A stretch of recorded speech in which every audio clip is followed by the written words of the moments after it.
So we have to decide if we can be friends or not. That's as simple as that. The university media has taught you not to trust anyone. After all, media is all about the gun is the answer. Horror and hate and violence and deceit and deception and destruction and everything that you can imagine that people don't want to understand, that people think they need to learn a little bit about. But the end result is it just makes you afraid, and the end result of that is you don't want to you don't want to put yourself out for being a friend, and the end result of it is a very unhappy world, because we can't just mistrust everyone. It doesn't work. We can't mistrust everyone. And that's, of course, what media and propagation of all the things that are hate, all the things that are wrong, all the things that university does. The biggest change in my lifetime, beyond anything else, was not only the fact that the Cuban Missile Crisis appeared and the end of life on Earth was possible at this point because the leaders in charge had no brains and were threatening each other and so on. Because they're fools. They're men that wanted war, and of course then the reality of that war became a little bit too much, and so they backed off. And so, but that caused all kinds of problems. It caused just all kinds of problems. But the biggest thing, beyond the rest, because the Cuban Missile Crisis was controlled over a fairly short period of time, and life became back to normal, more or less. But the biggest thing was that Reagan came into power, and instead of trying to pay off the debt, as Carter tried to pay off the debt and had way too many people trying to make him compromise over everything, but Reagan came into power and said, we're not going to pay any damn debt. We're not going to pay, anything. We're just going to say it's all done. We don't get nothing. And of course, that wasn't quite what the people wanted. And so he ended up with, what can we do? And the university said, well, I have an answer, but you have to let us be in charge of the money. And Reagan said, you betcha. So he went down to Fort Knox and looked at all the gold at their recommendation and said, we can sell it. We can sell them out. We can make the claim that, why shouldn't people own gold? And we can sell them back their gold and create all the currency that we want. And that's exactly what they did. And media, of course, did not report anything. And if Carter had just simply devalued the money, everything would have returned to normal. But he didn't do that. But Reagan sold the gold, and that made everybody happy. And then, the university gave everybody that had a diploma practically $1 million raise. And then society said, we found the money. Go get it. And they rushed to the universities to claim it, because that's where the money is, and they all want to be rich. They all want to be animals. They all want more, more, more, more, more. And the world, or this nation, became a greedy, selfish, pathetic pit of human disrespect as they all raced for more and left the entire world, the entire nation, to be destroyed, which it basically is. You have no future to think of. Your children are basically dead. Your resources are basically gone. You have endless competition. You didn't do anything. You just said, I want to be rich. And then that's, of course, what you did.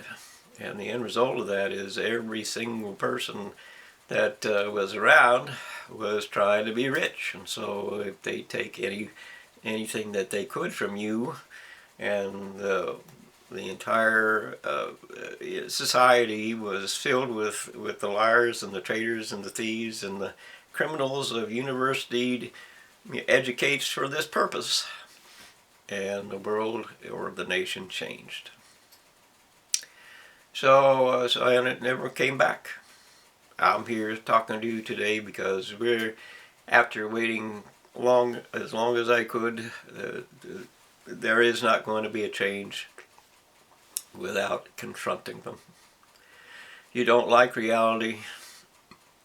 You don't like truth. You don't like the consequences that are coming. You just hide in the cult of University Knows. And of course, University Knows is exactly what brought you here. With their education of, don't think of nothing. You can't reality doesn't matter. Imagination, that's what we offer. Fantasy and delusion, that's what we are. We're gods of fantasy and delusion. That's certainly true. Theft is all that matters. You don't have to pay no damn debts unless, of course, it's to us. And so on. Fantasy rules. That's their solution. Fantasy rules. Pay for it with theft. Destroy the world. That's their solution. Well, and of course, then there's the constant of what Reagan declared as a part of it is that they let the children pay. Children don't want to be poor, let the children pay. The children don't want to be poor, let the children pay. But of course that means that there are no resources for them, and that means that they're dead because numbers have no meaning beyond resources. And without resources, you can have you can $250 a piece, and what the hell? It doesn't matter. But anyway, our education needs to be for life, for living, for dealing with each other, for balance, for government, for law, for the things that matter, for the things that help us survive, for the things that make us happy, for the things that are valuable to peace and to hope and to a lifetime, that we can live on this planet together. But of course you don't do that. The cult is a cult, and they want to indoctrinate every child to their belief that we can be God. And of course they continue to claim that they can be God with mutilating all of nature by saying chaos is all we have to worry about. We'll just inject chaos in it, and that'll create new life, and evolution will fix it in 1 billion years or so. If we're wrong, it doesn't matter. Absolute disrespect for everything that's true. Absolute disrespect. Absolute arrogance. The superiority that we can play God. The apathy of fools and failures and cheats and liars and thieves and terrorists. So back to friendship means that we have to respect each other. I know you don't know what that means anymore, but we have to respect each other. That means that you can't corrupt everybody's life. That means you can't collude to steal from them whatever they have. That you can't conspire to steal everything that they can possibly be stolen from. In other words, you got to stop being criminals. You got to stop being a damn herd. You got to stop 98% of what you do because the university told you could do it. There are no consequences for us. And you have to remove the fantasy that all you have to know is just one little thing, because they can control you if you just know one little thing. And that's all they know. They have a diploma that says, we know everything. But when it comes down to their own individual lives, I know just one little thing. That's all I need to know. Just one little thing. Because that's where I can fit in. I can take my one little thing and I can place it here. And then, of course, the university leadership, the elite, decide what to do with that. And that makes just one leader.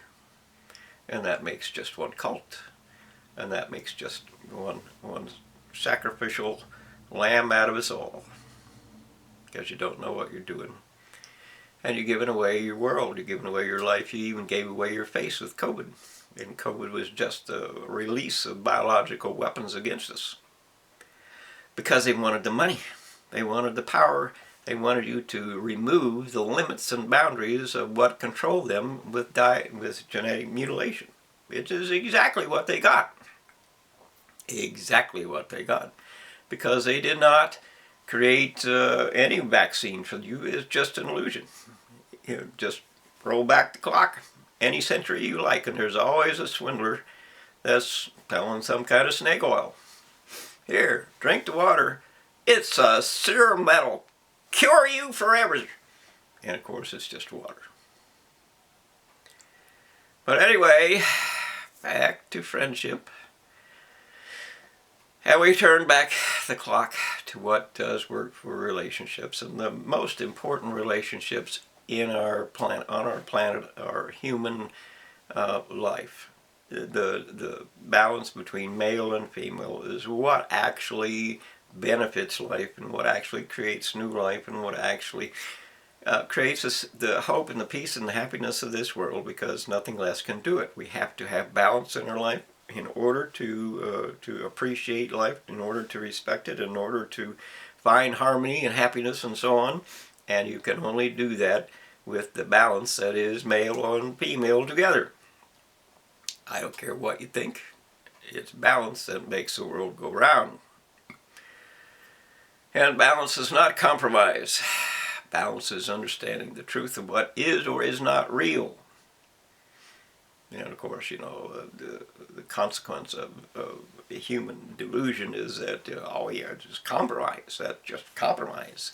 But it is not compromise that makes the difference. It is truth that makes the difference. And we have to balance what is true, and you have to balance where the future will go. Because some things can be true, well, this can be true for you, and this can be true for you, but it doesn't work for me. And you have to balance those things.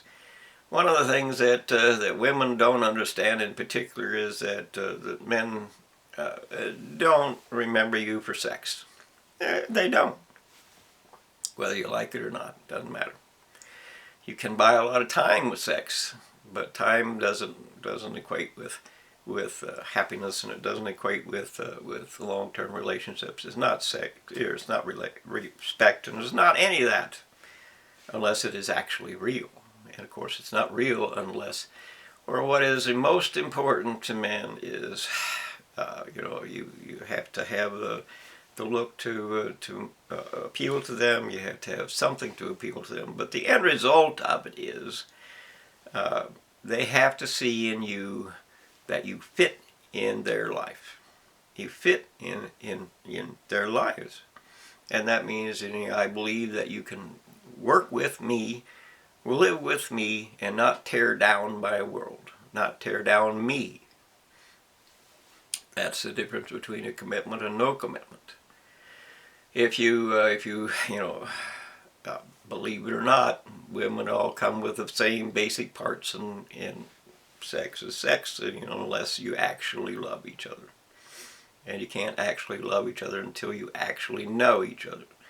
And you can't know each other and respect each other until you spend enough time together so that you actually understand each other, what it is that makes you tick, so to speak, and what makes you want this or want that. It is want that determines what your life is going to be, because if someone wants to be rich, they're not going to surrender that.